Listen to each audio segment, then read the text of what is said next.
Magandang gabi sa inyong lahat mga mahal kong kaibigan. Binabati ko kayo sa ating YouTube Almanac. Ang masayang pagkikita ay di kumpleto kung walang Biyernes. Kaya mga kaibigan, mag-iwan kayo ng komento. Huwag mahiya. Sabihin ninyo kung kumusta na kayo. Ikwento ninyo ang inyong pamumuhay. At tayo ngayon ay sasung sa mundo ng bagong tuklas. Ngayon, hindi lang ang inyong mga mata ang mabubuksan. Sa pinakapinagmulan ng problema, kundi pati na rin ay magkakaroon kayo ng kakayahang ibalik ang inyong kalusugan. Partikular ng inyong leeg. Gawing ito'y elastiko, malakas, mahaba, maliksi, at maganda. Mga subtitle at mga subtitle. At iba. Kaya mga kaibigan. Sa simula, upang maintindihan kung bakit may mga nagaganap na aberya sa ating katawan, partikular kung paano gumagana ang mga mekanismo ng kompensasyon. Kailangan ninyong isipin lamang ang dalawang kalamnan. Halimbawa, itong kalamnan na ito. Bakit ganon? Hindi malinaw ang hugis nito. Kalamnan? Sige. Sabihin na natin ganitong kalamnan. At katabi nito ay may isa pang kalamnan. Gumagawa sila ng isang galaw ng sabay. Halimbawa, ipapakita ko sa sarili kong katawan. Ang deltoid na kalamnan, pasimplehin natin. Kunin natin ang galaw patagilid, gitnang deltoid, sabihin na lang natin. At dito makikita natin ang kalamnang nag-aangat ng shoulder blade at ang trapezius. Kapag inaangat natin ang ating braso, laging itong dalawang kalamnang na ito, deltoid, trapezius, at ang nagpapatas ng balikat. Tatlo silang magkakasama sa trabaho. At halimbawa, nagsisimula akong magbuhat ng isang bagay na hindi kayang buhatin ng pangunahing kalamnan na responsable sa pag-angat sa gilid. Hindi masyadong natural na galaw. Bihira itong gamitin sa totoong buhay. Medyo mabigat din ang timbang, kaya sumasali ang trapezius at kalamnang nag-aangat ng shoulder blade sa deltoid. Ibig sabihin, kung hindi kayanin ng isang kalamnan ng bigat para hindi ito masaktan, tutulong ang pangalawang kalamnan. Ibig sabihin, ang pangunahing galaw ng unang kalamnan ay tinutulungan ng pangalawang kalamnan. Pero kung sobrang bigat na hindi na kaya ng una, ang pangalawang kalamnan ang bumabawi o kumukompensa sa dapat gawin ng una. Ibig sabihin, sa normal na kondisyon, 70% ng lakas ay mula sa pangunahing kalamnan. Itong natitirang 10%, ito na ang pangalawa. Parang nakatones lang siya, tumutulong lang siya. Kung hindi na kaya ng pangunahing kalamnan ng lakas, nagpapalit sila. Ito ang tinatawag na proporsyonal na pag-akma. Dito, aabot na ito hanggang 70%. Maaring lumipat sa ganitong kalamnan. At dito, siya na ang gumagawa ng effort. Gaano karami? Ang mga bihasang matematiko, 30 ay nakalkula na ito sa unang pagkakataon. Ako. Kung mas lalo pang tumaas, tuloy-tuloy pa rin ang bigat. Hanggang 70% lilipat na ito sa ganitong kalamnan. Ano ang mangyayari sa una at sa pangalawa? Parehong masasaktan sa kasamang palad, parehong masasaktan dahil ang isa ay pilit gumagawa ng hindi na niya kaya at ang pangalawa naman ay gumagawa ng ayaw na niya kaya hindi maiiwasan ang injury. Dito nabubuo ang mga bahaging may tensyon, mga trigger point. Ang kalamnan na ito, kapag tensed, ano ang mangyayari? Mapipisil niya ang mga dumadaan sa loob nito at sa tabi nito. Ano nga bang dumadaan sa loob ng kalamnan? Ito ay mga ugat na kulay asul, mga arterial na daluyan ng dugo na kulay pula, at pati na rin ang mga nerbiyos na kulay dilaw. Pero para sa inyo, gawin na lang nating berde. At itong tatlong estruktura na ito ay naiipit sa loob ng kalamnan. Matatagpuan sila sa pagitan ng mga kalamnan at ng mismong kalamnan. Nagsisimula na itong pumalya? Ganito dapat ang normal nitong takbo. Kapag gumagana, umigting ka, iyon ang sinabi sa kanya sa simula ng kanyang buhay. Kapag nagpapahinga ka, mag-relax ka.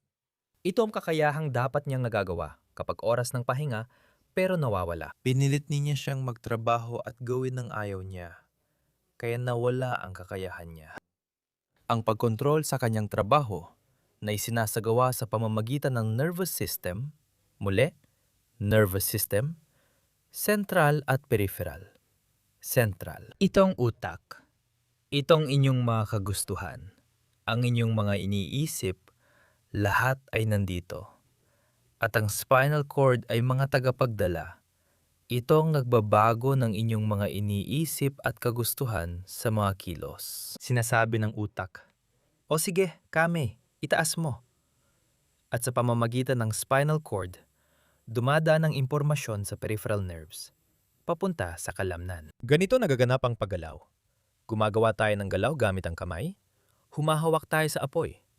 Pumupunta ang impormasyon mula sa mga reseptor, nagsisimula ang pinsala, umaabot ito sa spinal cord, bigla nating iniaatras ang kamay, nagkaroon ng reflex. Pagkatapos ay naintindihan natin sa isip na hindi dapat ginawa yon. Nasaktan ng kamay, kaya hindi na natin uulitin yon. Mga kaibigan, dito sa kalamnan nagsisimula ang paninikip at sobrang paggamit. Ano nangyayari rito? Maaring ganon din ang mangyari. Pero bukod dito, nagkakaroon din ng mga proseso ng pamamaga dito. Nagkakaroon ng mga bahagi.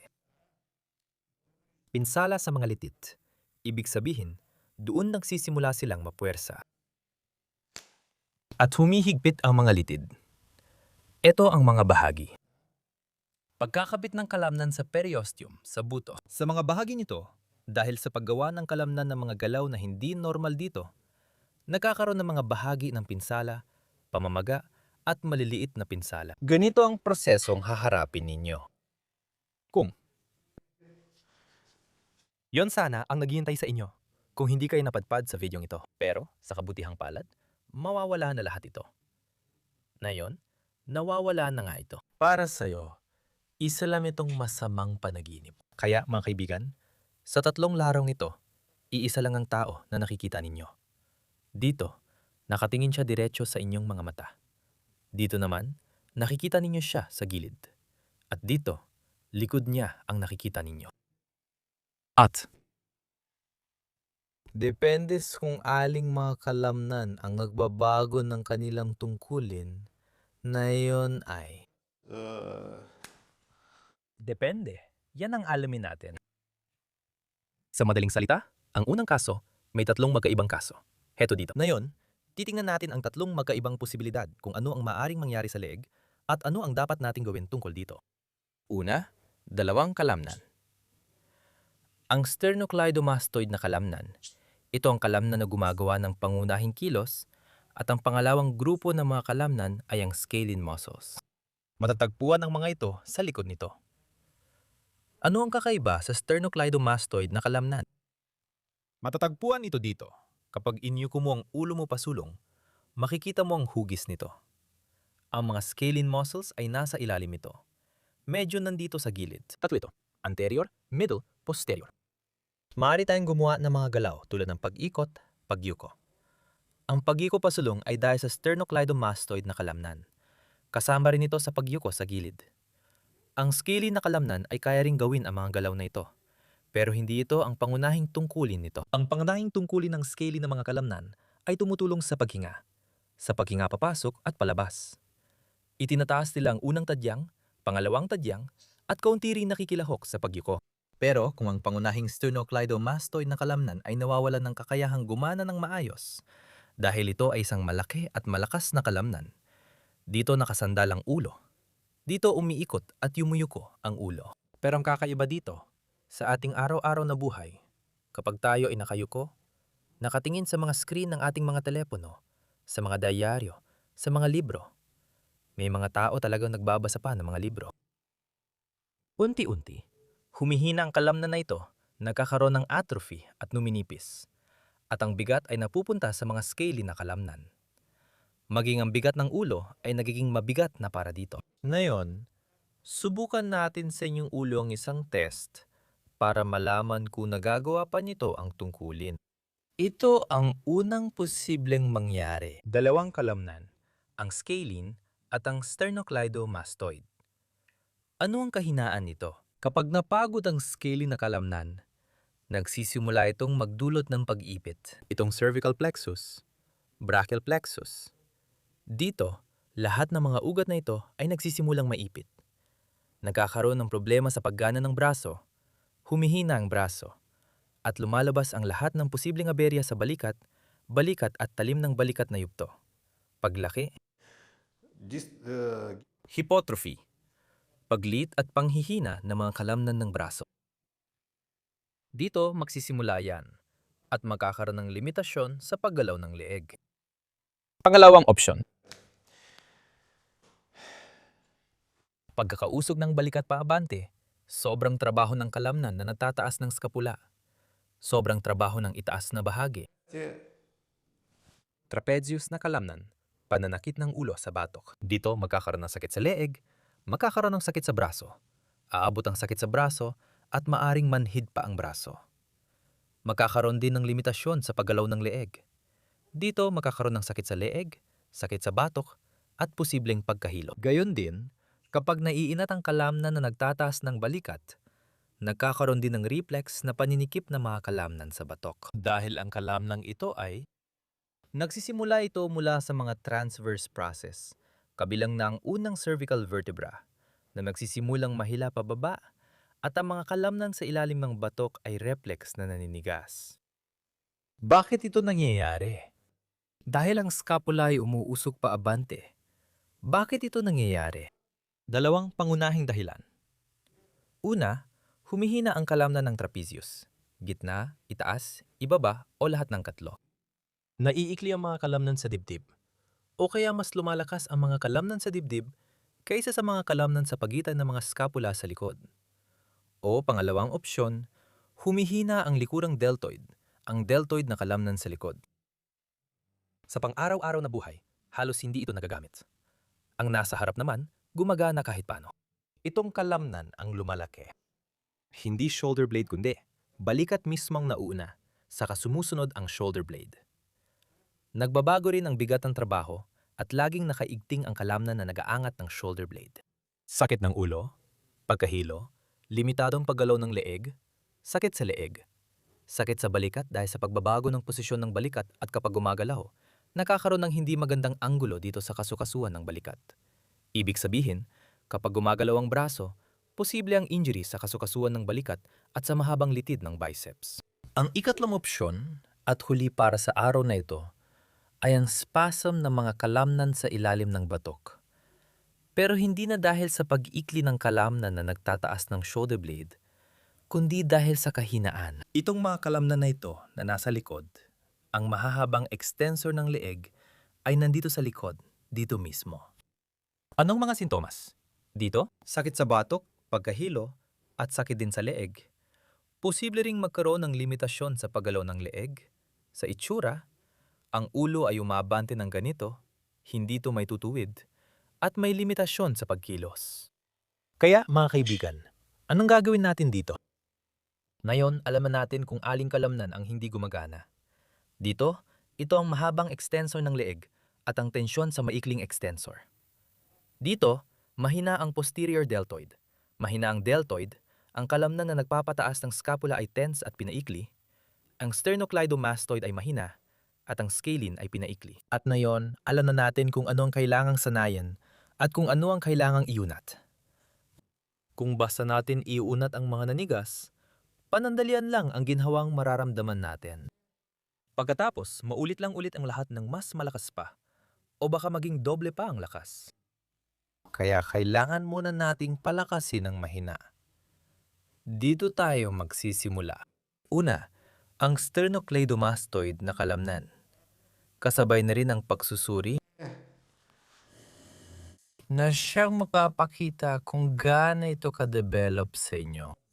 Para sa pagsusuring ito, kakailanganin mo ng kama.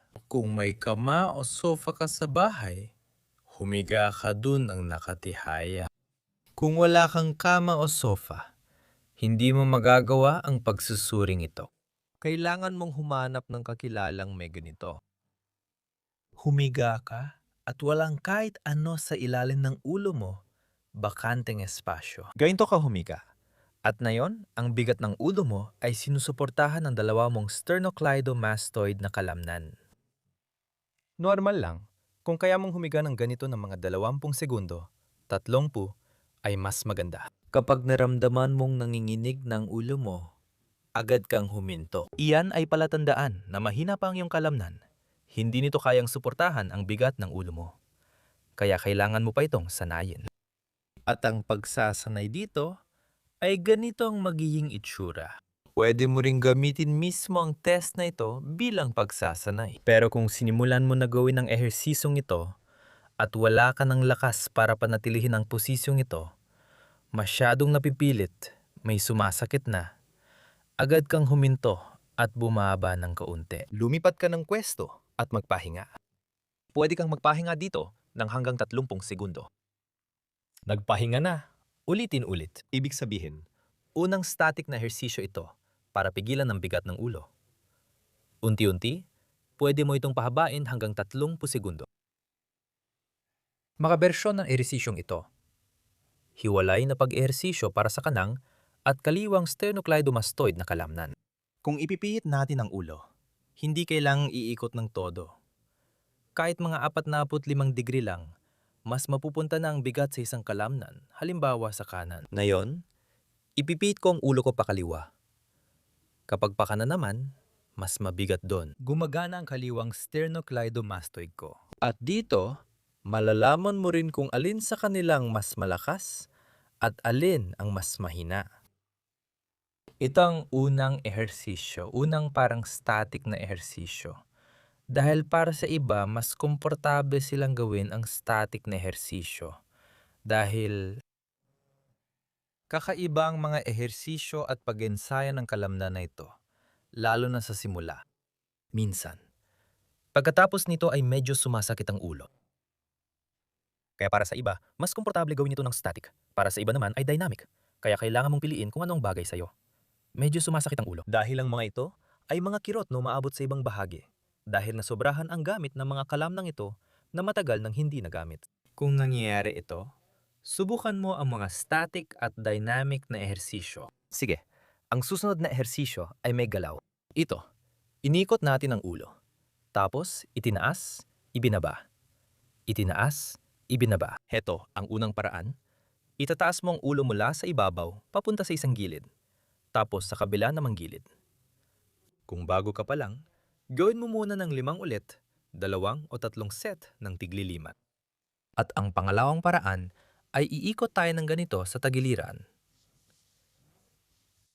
At dito, ganun din ang gagawin nating pagangat. Dito rin, hindi masyadong mabigat ang magiging puwersa sa sternocleidomastoid na kalamnan. Kaya para sa mga hindi nakakagawa ng unang ehersisyo, pwedeng magsimula dito. Ang pangalawang option ay static na paghawak. Mas madali ring hawakan sa posisyong ito kaysa sa unang ehersisyo. Dahil dito, bukod sa sternocleidomastoid na kalamnan, gumagana rin ang buong gilid na bahagi. Pati na rin ang trapezius at ang mga extensor ng leeg. Kung medyo iikot natin ang ulo natin pababa sa gilid, ang ulo ay nakatagilid ng 45 degrees para dito pa lang. Lilipat na ang bigat sa extensor ng leeg at sa likod na bahagi. Ang sternocleidomastoid na kalamnan ay may dalawang bahagi. Ang isa ay papunta sa sternum bilang pangunahing litid, at ang isa naman ay papunta sa clavicle. At kung igagalaw natin ang ulo ng ganito, ang bigat ay magiging, kapag hinawakan o ginagalaw, babagsak talaga sa atin ang bigat. Gawin din natin ito sa bahaging clavicular, sa magkabilang panig. Mabisa rin ang ehersisong ito para sa mga gustong pahabain ng leeg at para sa mga napansin na umusog paabante ang kanilang leeg. Madalas din mangyari ito ng ganito. Dahil hindi nagagampanan ng sternocleidomastoid ang tungkulin nito, napupunta lahat sa scalene muscles ang trabaho para magawa rin nila ang ginagawa ng sternocleidomastoid. Kailangan mag-contract ng todo ang kalamnan, kaya ang ulo ay umaabante ng ganito. At kung ito ay sinasabayan pa ng pagpapaikli ng kalamnan na nagtataas ng skapula, lalo pang uusog. Kaya, itong sternocleidomastoid na kalamnan natin. Ilang paraan ng pag-ehersisyo nito. Ngayon, sa kasong ito, anong nanghina sa atin dito? Makikita niyo dito ang likurang deltoid. Ang likurang deltoid. Magandang sanayin gamit ang kaunting pabigat. Sa simula, maliit na timbang lang ang bagay sa inyo. Dahil kadalasan, mahina ang kalamnan na ito at halos hindi ginagamit sa araw-araw na buhay. Kaya kumuha kayo ng kalahating kilo. Kung wala kayong dumbbell, kumuha kayo ng bote, lagyan ng tubig, at ganon din. Kalahating kilo at ganito rin ang galaw.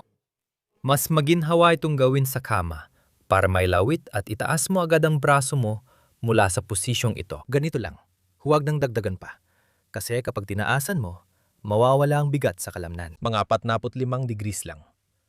Tapos, ibaba ulit, itaas, ibaba. Dito, kung saan ka komportable, pwede mong hawakan. Pero mas maganda sa umpisa na ang maliit na daliri ay nasa taas at ang hindalaki ay nasa baba. Parang bigat ay mapunta talaga sa likod na deltoid. Ganito lang ang saklaw ng galaw. Maliit lang, dito lang, sa ibabang bahagi nakaunat.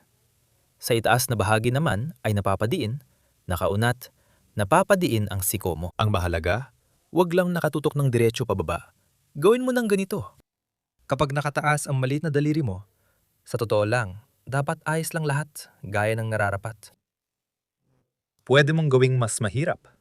Paano mo dinadagdagan ng bigat? At pwede mo ring subukan gumawa ng iba't ibang anggulo. Medyo ibaba mo lang ng kaunti. At dito, mapapansin mo na sa iba't ibang posisyon, iba-iba rin ang pagtrabaho ng kalamnan. Sa ilang bahagi, mas madali. At sa iba naman, mas mahirap. Pwede mong gamitin ang 3 posisyon. Una, kapantay ng balikat. Pangalawa, mas mababa sa balikat, mga nasa antas ng pusod, medyo mas mataas o mas mababa. Depende rin ito sa haba ng braso. At pangatlo, sa antas ng mata. Sa bawat isa, pwede kang mag-ensayo. At ang kakaiba sa esersisyong ito ay mararamdaman mo talaga ang tensyon, kaunting pagkapagod, at hapdi sa bahagi ng likod na deltoid. At pagkatapos mong gawin ito, mararamdaman mo kung paano bubukas ang iyong mga balikat. At ang pinaka-interesante, magre-relax itong gilid ng leeg mo, ang mga kalamnan na nagtataas ng skapula. Maganda, talagang nagre-relax ito pagkatapos nito. At ang pangatlo, ito naman ang sa atin. Mga extensor ng leeg. Susunod. Para sa kanila. Ilang mga ehersisyo. Pero ang pinakamadali para sa mga mahina pa dyan, yung hindi pa nasubukan dati, gawin din ang ehersisyong ito. Ulit, humiga kayo ng nakadapa ng ganito. At dito nyo subukan. Sa simula, sa static, pwede ninyong ilagay ang mga kamay ninyo ng ganito. Ilagay lang kung saan komportable at i-hold lang ng hindi ginagalaw. Tingnan ninyo, kaya ba ng mga muscle na ito ang bigat ng ulo ninyo o hindi? Kasi minsan, sobrang hinana, kahit ito lang ay mahirap na gawin. Kung kaya ninyo ito, ang pangalawang ehersisyo ay titingin tayo ng kaunti dito. Ibig sabihin, magyuko ng ulo at magtataas. Pero hanggang 45 degrees lang ang taas. Sapat na yon. Kaya huwag pilitin tumingin pa sa likod. Ibig sabihin, pasulong ng 45 degrees at paatras din ng 45 degrees. Mga ganitong lawak lang ng galaw ang sapat. Paabante paatras, paabante paatras. Itong dalawang galaw lang ang gagawin natin. Yung una ay static lang na paghawak. Yung pangalawa ay galaw na may kaunting lawak, mga ganito lang. Kung hindi naman ito mahirap para sa'yo, pwede ka nang lumipat sa mas seryoso mga ehersisyo. Para dito, kumuha ka ng una na ginagamit mo sa pagtulog, yung malambot para madidiin mo, at ilagay mo ito sa ilalim ng ulo mo. At ngayon, gamit ang lakas ng ulo at leeg mo, idiin mo paatras para maramdaman mo ang pagigting ng mga kalamnan sa leeg mo. Sa una, maaring maramdaman mo, o baka hindi mo agad maramdaman na lahat ng kalamnan sa leeg mo ay umigting, Sa ilang bahagi lang muna makakaroon ng pagigting. Pero ang kalamnan na ito, mahaba ito. Mula sa ika-4 at ika-5 thoracic vertebrae hanggang batok. At kapag gumalaw ka, mahusay itong nagagamit. Ibig sabihin, idin mo, hinawakan ng 1-2-3 segundo at pinakawalan, pinindot, hinawakan. Hindi mo kailangang idiin ang baba habang ginagawa ang ehersisyo ito. Iwanan lang ito sa natural na posisyon para hindi ma-overstretch ang maikling extensor ng leeg para walang masaktan doon kasi kapag nakaunat sila, pwede silang masaktan. Sa mga ganitong galaw, minsan pwede silang maipuwersa sa maling anggulo. O mga kaibigan, napagod na ba kayong manood habang gumagawa ako ng mga ehersisyo? May ilan pa nga na mabilis na nag-fast forward at hindi na nanood. At may ilan din na sumubok gawin ito. Sila ang pinakamagagaling. Saludo sa kanila mula sa lahat ng manonood ng ating channel. Kinakamayan namin kayo. Sa komento, isulat kung sinong sumubok, naglakas loob, at patuloy na kumakain. O siya, magandang kain sa inyo. Ang ikalawang yugto ay ang pag-unat ng mga kalamnan. Pero, gaya na naiintindihan ninyo, hindi pinapayagan ng haba ng video na ipakita ito ngayon. Kaya itatabi muna natin hanggang sa muli nating pagkikita. Ayokong magpaalam, syempre. Pero may isang linggo pa sa unahan at ilalaan ninyo ang linggong ito sa 3 ehersisyong ito at ikuwento ninyo sa akin sa susunod na Biyernes kung gaano. Lahat gumanda sa inyo. Ano pa masasabi? Hanggang sa susunod mga kaibigan. Gusto nyo ba ng mas mabilis na ehersisyo? Nasa link sa description ang lahat ng yan. Para sa inyo, iiwan ko ang mga napaga. Bago niyo pa makita ang lahat, nandun din ang mga yon, lahat ng yan. Sige, hanggang sa susunod na mga palabas ngayon.